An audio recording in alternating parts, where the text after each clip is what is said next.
Joshua said, that's right, it really is. He said, is there too much that you can share with your staff right now? He said, I was very open this week that all of the things, including layoffs, were on the table in this time of, of uncertainty. Is that the right approach? Well, I do think you got to be careful. You can't, verbalize or give voice to your worst fears. Like if I were to stand up in front of my team and said, oh my God, I think this is going to be the zombie apocalypse, or this is going to be, worse than the Great Recession. It's going to be, the Depression. I don't think that's helpful, because it's speculative. Nobody knows at this point how bad it's going to be. We look at Italy and we're frightened by what's happened there because they've had more people that have died now than China. But we look at other countries that seem to have pivoted and gotten out of it pretty unscathed. So we don't really know what it's going to happen. The most important thing is, what do we need to do now? And I would keep your verbalization about the future kind of short term. What could we do next? What's the next right thing to do? Now, do share, like Admiral Stockdale, your belief that you're ultimately going to triumph in the end. But if somebody asks you a direct question, say, are you planning layoffs? I mean, we said this to our staff. No, we're not planning layoffs. But, if situations deteriorated to a certain point, that would probably have to be an option. But that's not something we intend to do. That's something we don't plan to do.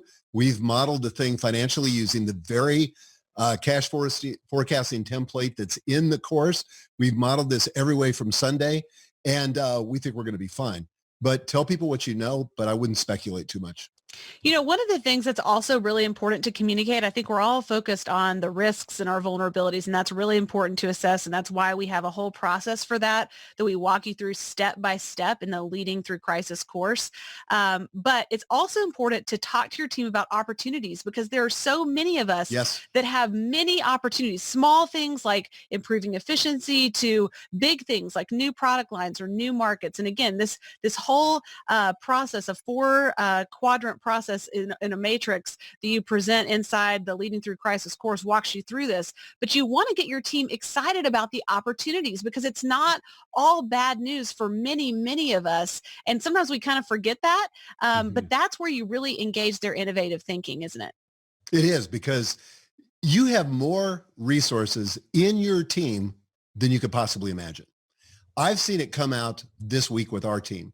All kinds of ideas about how we can pivot, how we can be resilient, how we can cut here, how we can cut there, how we can create this new product or that new product or change the messaging. I mean, the ideas are just flowing and they're brilliant. So this is an opportunity for you to kind of marshal those resources and get them focused in a positive direction. Well, especially one of the things people need during a time of crisis is they need something outside of themselves to focus on. And if you can get your team excited about the opportunity of serving your customers and clients at an even bigger level, how they can be part of the solution, that is so energizing to people. And it really gets them out of fear. You really can't be in a place of serving people and simultaneously be paralyzed by fear. So just remember that as you're thinking about how to Mhm. communicate. That's great. Okay, just